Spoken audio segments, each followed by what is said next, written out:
Alright guys, I'm back for my review of Pragmata on PC, and you know what, let's just jump right into it. Pragmata is a unique sci-fi action-adventure game played from a third-person perspective, where you follow Hugh, a member of an ill-fated investigation team, and Diana, a young android, as they navigate a lunar research facility that's been taken over by rogue AI in search of a way back to Earth. So yeah, that's the premise of the game. And you know what? The story in this one was just enough to keep you interested and wanting to know more. I mean, this game gave me the same feeling I had when I played Dead Space 1 for the first time, and I was hooked. Because the story isn't overly complicated, but it does a good job at drip feeding you a little bit more exactly when you need it, which led to great pacing. And Pragmata was developed and published by Capcom Studios. Capcom are responsible for many great gaming franchises we all know and love, including Resident Evil, Monster Hunter, Street Fighter, Mega Man, Devil May Cry, Dragon's Dogma, and many more. This game is powered by the RE engine, or Reach for the Moon engine, which is a proprietary in-house game engine created by Capcom. And once again, I love when game companies use their own in-house game engines, and that's no exception here. Like I said in my Resident Evil review, in-house game engines, including this one, really help to differentiate games and make them indistinguishable from one another, which in turn gives players fresh new experiences from game to game. And this game engine was originally designed for Resident Evil 7, but has since become the engine that has powered the majority of Capcom's releases on console and PC, such as Devil May Cry 5, Monster Hunter Rise, Street Fighter 6, Dragon's Dogma 2, and Monster Hunter Wilds, among other titles. The RE engine works its magic again in this one, creating a nice Dead Space meets Resident Evil feel here, although not as horror-based. And the ambiance and atmosphere of this game is done very well. Between the lighting effects, the ambient music, and being on the moon, this game does a great job of roping you into its setting and making you want to experience more. So let's move on to the good aspects of the gameplay. The combat is fairly smooth and fluid, with a certain weighty feel to it akin to Dead Space, and I thoroughly enjoyed the combat and movement in this game, as nothing felt out of sync and the controls were very responsive. I mean, I could dodge at the last minute no problem, or quickly hack through an enemy while dodging out of the way of another. This gameplay loop was very fun and rewarding for me, and had just enough progression and upgrades to keep me coming back for more. And so the weapons are divided into 4 categories: primary, attack, tactical, and defense. Primary weapons are your baseline recharging guns. You can choose between the grip gun or the pulse carbine. Attack weapons are your heavy damage dealers, and these consist of the shockwave gun, charge piercer, photon laser, homing missiles, the jackhammer, and the limb cannon. Now, I personally rock the charge piercer and the photon laser the most, but it really comes down to your personal playstyle. Now, the tactical weapons are your crowd control or utility guns. These consist of the stasis net, riot blaster, sticky bombs, code generator, and hacking mines. These weapons come in handy a lot, as you'll need to control crowds of enemies in order to hack them consistently.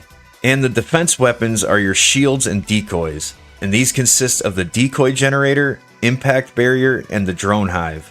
And I mainly use the decoy generator to distract enemies while I hack them, but all of these tools come in handy in different situations.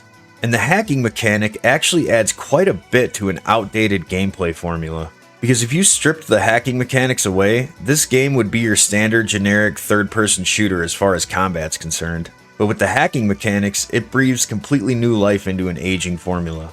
And I really enjoyed this aspect of the game because it forced me to split my brain into multiple sections while still trying to maintain awareness during combat. And it was hard to get used to at first, but I grew to enjoy it very fast. Because it's very satisfying to hack a robot, dodge an attack, hack the robot, overheat it, run up and do an execution move on it, dodge back, hack a robot, blow its wig back, and repeat. I just had an absolute blast with these game mechanics. Simple, yet fun and rewarding. Like it should be. The inventory system in this game is simple, straightforward, and easy to use. Capcom made it very easy to swap between guns and gadgets, as well as changing your loadouts in the shelter. And Pragmata has a nice upgrade and progression system that doesn't make you wait too long for the next big thing. I personally enjoyed the fact that I was rewarded at regular intervals for my hard work. Whether that be guns, gadgets, upgrades, or costumes, there's always something to unlock after every venture out into the different zones. And you get access to multiple new game modes, including Unknown Signal mode, New Game Plus mode, and Lunatic mode once you complete your first playthrough. Unknown Signal mode is the primary post-game mode. It loads your completed save right before the final boss, but adds access to a brand new sector called the Hidden Chamber. And inside the Hidden Chamber, you'll find a series of 10 new simulation-style missions, along with tougher enemy variants, new challenges, and a giant cabin robot overseeing the area. And completing these missions rewards new items like the limb cannon, cosmetic outfits, extra mods, pure lunums, cabin coins, and other upgrades. And finishing all Unknown Signal content, equipping a specific secret mod, and defeating the final boss again unlocks the secret true ending. It's recommended to do this first before New Game Plus mode, as progress and rewards from here can carry over into New Game Plus if you save afterward. So then you got New Game Plus mode that allows you to start a new playthrough from the beginning of the game while carrying over most of your progress. This includes weapons, upgrades, mods, currency, unlocks, and prints from the shelter printer. So you basically keep your powered up build, making it a power trip replay where you can experiment with fully optimized loadouts, farm more resources, or clean up missed collectibles or mods without starting from scratch. And then you got Lunatic mode, which is the hardest difficulty, and this is only available when you start a fresh playthrough. In this mode, enemies have more health and deal more damage with overall increased challenge, and beating the game on Lunatic mode is required for certain trophies and achievements. Alright, let's move on to the bad aspects of the gameplay. I didn't really experience too many bad things about the gameplay in this game, to be honest. There's a few times you can get stuck on objects or the camera gets jumbled, but other than that, I had a pretty clean playthrough in the gameplay department. The gameplay was simple, yet rewarding, and it didn't try to do too much. It accomplished exactly what it was trying to do. Alright, so to summarize the gameplay, overall the gameplay is very simple, fun, and rewarding. Because the combat was very fluid and responsive, as well as giving me just enough progression and upgrades when I needed it, and the different types of loadouts that you can have based on your playstyle and the amount of guns and mods make for a fun experience that allows you to play how you want. And then on top of that, the hacking mechanics breathe new life into an outdated gameplay loop with surprising results. It's crazy how much fun something so simple as this can be when added to combat. It's like an exercise on the brain, in a fun way. And unlocking more game modes and having a reason to replay the game multiple times is a staple of Capcom games, and this game is no exception. The overall game was simple and straightforward, with a story that was just enough to keep you wanting more. And all of this came together to make for a very pleasant and fun experience, and I'm excited for a sequel. Alright, so moving on to the good aspects of the visuals. The graphics look great on the RE engine, even on my high settings. I wasn't even playing this on ultra settings, and it still looked amazing. But the RE engine always looks great, especially the lighting, and this game uses that to its advantage. I wasn't too big on the art style at first, but it quickly grew on me. And I appreciate the attention to detail that Capcom put into making a completely new game world for a completely new IP, because we need more of that in the gaming world these days. Companies willing to go out on a limb and take risks with new IPs. We really do need that. And the character models are very well done here, and it really goes a long way in bringing each character to life. They look great. Alright, moving on to the bad aspects of the visuals. I had a few mishaps with graphics during my playthrough of Pragmata. Mind you, I was playing on PC, because my game wouldn't launch until I went into my NVIDIA control panel and set the shader cache limit to 100 gigabytes. I have to do that with different games from time to time, so that's not a big deal. But after that, every so often the game wouldn't launch, and I had to go into the files which are located in Program Files 86, Steam Apps, Steam, Common, and then Pragmata. And inside the Pragmata folder, I needed to delete the files pipelinelist.bin and shader.cache2 in order to reset my shader cache. And then once I did that, the game fired right up, so it was a bit frustrating but not game breaking. But towards the end of the game, I would also experience certain texture pop-ins every now and then that could be jarring and take you out of the moment, but those were very few and far between, so not that big of a deal. Alright, so to summarize the visuals. Overall, the game looks amazing, even on high graphics settings. RE Engine is one of the best in the business, and it shows why here. The lighting is phenomenal as always, and the character models and environments are very detailed. From the awesome atmosphere, to the chilling ambiance, to the fantastic character designs, this looks great for a modern game in 2026. Golf clap. Well done, Capcom. Alright, moving on to the good aspects of the sound. The sound effects are also very well done here. The sounds of the guns and gadgets, along with the airlocks and the moon atmosphere, go well together to really give you that feeling of being lost on a space station. And the voice actors did a great job in this game as well, especially with Hugh and Diana. Those actors deserve praise for taking it seriously and doing their best to make the game what it is. I'm Hugh.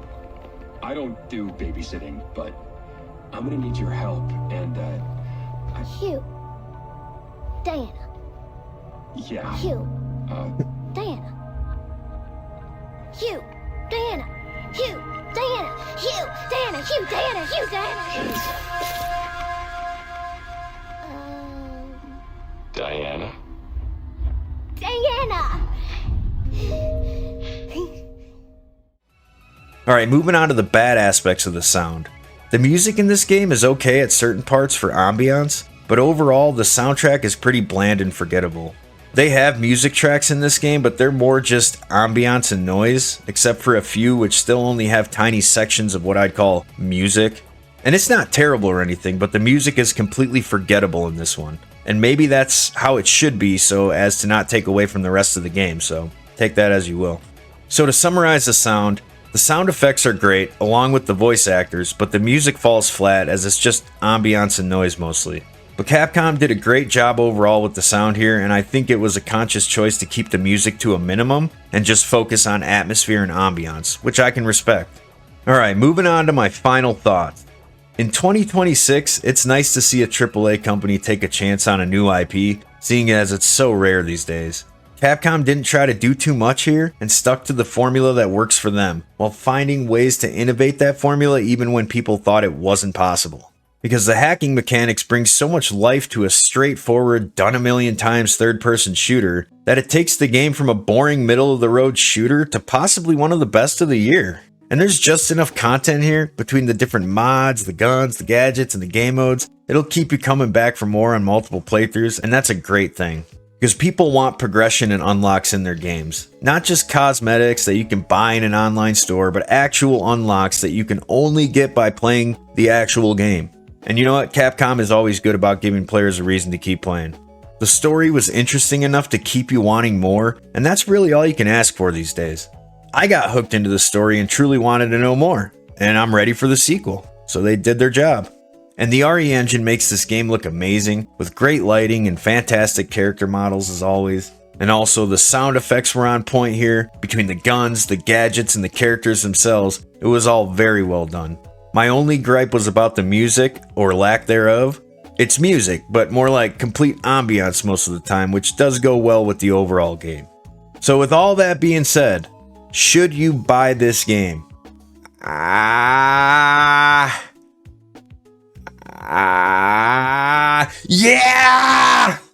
Yes, you should buy this game. But, just like with Resident Evil, I can't recommend this game at full price.